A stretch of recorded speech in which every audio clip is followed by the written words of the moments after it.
Right, you guys, make sure you like this video and subscribe to Mike's, okay? Make sure. If you don't subscribe to Mike, you're gonna have a fat forehead and a big hairline. Boom, I'm with the guy Max inside. Subscribe to him, make sure you do still. Best content coming out. You know how it is. Hello and welcome back to another video, people. Welcome back to the YouTube channel. Welcome back to another fan cam. I'm smiling because we hit 1k. I wish I had a soundboard. I'd do a round of applause for my fucking self, bruv. But listen, keep smashing the likes and keep subscribing if you're new, man. Thank you for the support. I'm going to get into that a bit later. But obviously, this is the West Ham United 1, Nottingham Forest 2 fan cam. Yeah, man. Thank God the end of the season is very near. Very near. I've said this many times before. When it comes to unchanged size after winning, that you don't have to go unchanged every time you win. You don't. People be like, why change your winning side? That's why. Because it's not the old football anymore where the same team plays the same anymore. You have different players for different opponents. And that's what Potter failed to do today. I know we're not playing for anything. And I know that when he made the subs, they were good. But the reason why I'm not giving credit to him for the subs is because those players should have started in the first place. I've been begging for Guilherme to start. He had a good cameo. No one can tell me that Paquetá and Soler didn't make a difference instead of having James Ward-Prowse and Thomas Souček in your build-up. With all due respect to Thomas Souček, I know he scored last week. And he wouldn't be the first midfielder I'd sell. But I maintain that none of these midfielders are good enough. But listen, I'm gonna get to the same talking points when it comes to Thomas Souček all the time. I feel like I don't lie to my own eyes, people. I don't lie to my own eyes. Kudus did fuck all. Bowen scored. Didn't really do much apart from that. But I don't really like this Kudus Bowen front two shit that Potter loves. I'd get it works in the Arsenal's and Liverpool's at times on the transition, but we did not play the transition today because we're playing against a Forest side that don't want the ball. So when we are playing possession, we do not need 5 defenders. I've maintained that millions of times. And people got on to me when I complained about that after the Leicester game, where we went unchanged because we won against Arsenal. Like, no, you need different players for different stuff. We only won that game because Leicester were god-awful. Not because Potter set off a masterclass or anything like that. But I like the manager, but I'm going to criticise you regardless. I'm going to criticise you regardless because when I'm hearing things about we don't need surgery, we just need to make a few alterations. Cool, I get it's the media and you're not going to bait out what you're trying to do in the transfer window, but I don't care, bruv. We need surgery. This fucking team needs surgery. Areola today, man. Areola, like, this is why you're probably going to have to leave in the summer. You're going to have to leave. Or you're going to have to be number 2 for a year and then leave the next season because I don't see us buying 2 goalkeepers, to be honest, but we kind of do need to buy 2 goalkeepers because Fabianski's gone. Areola should go as well. That pass was never on. And people are going to complain about playing out from the back, all the older fans, I get it. I just say, if you're going to play out from the back, don't do it there. Like, the pass was never on to Rodriguez. Don't think Rodriguez was awful today. Don't think Rodriguez was great. I don't expect anything from Rodriguez. Ward-Prowse and Souček, as I said, were awful. Wan-Bissaka was doing Wan-Bissaka things, as he always does. Blatantly hammer of the year. Can't really complain, really, to do Wan-Bissaka, apart from a bit of sloppy passing at the end. But at the same time, I'm very nitpicky when it comes to Wan-Bissaka and criticising him. Todibo is forever my guy. Obviously, I'll criticise him when he does some shit things. But he doesn't really do many shit things. So I've got nothing to complain about. I thought Kilman was better than his previous games. That's the Kilman I know, personally. Not the Kilman of, the one against Brighton or the one against Tottenham, etc. Like, that's the Max Kilman I know. So I need to see more of that. We need to see consistency from Kilman. But I don't think he's necessarily a major problem. I don't necessarily think either, though, that he's a mainstay starter. I do think we need to sign another centre-back. I think Kilman could do well in the squad, but whether he wants to accept a squad role is up to him. I don't mind Kilman, though. I don't mind him. Thank God that's Vladimir Suval's last fucking home game. I'll say that for sure. Thank God that's his last home game. Jesus Christ. I think he improved in the second half. But his best attribute today was his shooting.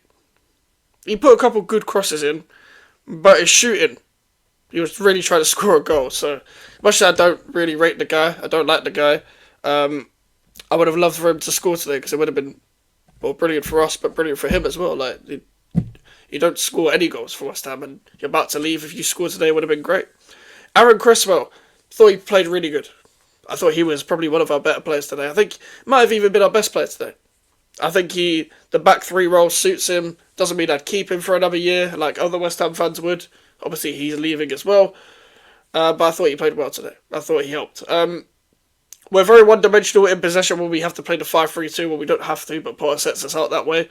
The 5-3-2 in possession against a team that doesn't want the ball doesn't work. I've said this many times. If he does this again next season, then he has to go. Simple as that. It's not that difficult to say. If you are getting back to the transfer window, even if you're not, if I'm seeing the same shit next season, you're going to have to leave. I'm not going to be watching it Ipswich games, so I'm very relieved that I don't have to watch West Ham United anymore. I thought Alvarez was actually good when he came on. Doesn't mean I'd keep him. I still don't like the guy. I still don't like the midfielder, but I thought today was probably his best performance when he came on for a very, very long time, since the Fulham game. He was good in the Arsenal-Fulham game, but that game he came on and distributed the ball quicker than he usually does, so credit to the guy. I think I've spoken about everyone. I thought Fulkirk, Guilherme, Soler, Paquetá, and I don't remember who else came on. Who else came on? I think that was it. I'm not too sure. But I thought those players did well. But those players should have started, so I'm not going to give you credit for subbing them on, because they should have come on earlier. I don't know what we're doing for the 2 goals. I don't think Forest had to do much, but credit to Forest. They're about to go into the Champions League. Well, not the Champions League. They might go into the Champions League. But credit to them. They're going to get Europe, and I hope they do well in Europe. So credit to them. Yeah. Now, we hit 1K yesterday, and then not everyone unsubbed, but apparently there's like this YouTube glitch where everyone subs at the same time. Yeah, we hit 1K subscribers. Let me just drink this first. I've got to thank Lee Gunner first for redirecting, pushing his community to sub, and being on the stream afterwards. We talked for... How long did we talk for with Pram and Elijah? Like, I know it was like 7 hours stream in total, but I think we stopped streaming like 2 hours before that. Shout out to all the Pro Clubs crew as well from yesterday. So Alfie, YG, Flawless, H, Surfer, Zir as well. I hope I haven't forgotten anyone that played yesterday, but I've said Prime and Elijah as well. Big up to Prime and Elijah for sticking at the stream as well. They didn't have to do that. I think we all felt like a zombie. I had 2 hours of sleep. Then I had to watch that shit today. But yeah, I've got an announcement coming Tuesday. Well, Monday on my Instagram, Tuesday on my YouTube. I've got an announcement coming. And on that Tuesday, I'm going to reveal that we're doing a stream. I think it's going to be on a Tuesday. Just keep out for the schedule. 3 things that we're going to do for 1K. One of them I'll announce soon. But the other ones, we're doing a call-in show. I'm going to try for next Monday for the GVO show, but I'm going to talk with Alfie about that. Not this Monday, the next Monday. And the last one is we're doing a backstory stream. We're doing a Mike's backstory stream where I tell you a little bit more about myself and my journey and how I am at this space at this current moment in time. The reason why this 1K thing is such a big deal to me is because I started YouTube in 2021. A lot of people hit 1K quicker because I'll be real, they deserve it. They're entertaining, they're funny, but also it does help supporting a Big Six club. Usually, I'm not trying to be that guy, but it does. But also, I don't know, like, you don't really, like, I didn't really get a push straight away because I didn't know anyone in this scene, but as I've got into this scene, I've got to know everyone. Everyone has pushed my channel. Every single part. I don't expect people to push my channel, but people like Lee that did it for the 1K, but I'll get into this another time, but there's bare YouTubers that I need to give credit to on the backstory that gave me this platform that I have today. But also you guys that I always see in the comments, whether you're the guys that just watch streams, whether you're the guys that just watch uploads, I thank you so much for your support. Because I started YouTube in 2021 and it's taken me 4 years to hit 1K. But also, I only really started growing last year. I had 200 subs at the start of last year and I'm at 1K. So, we'll get into the full backstory on maybe Tuesday at 10, which is where I think I'm going to direct the stream.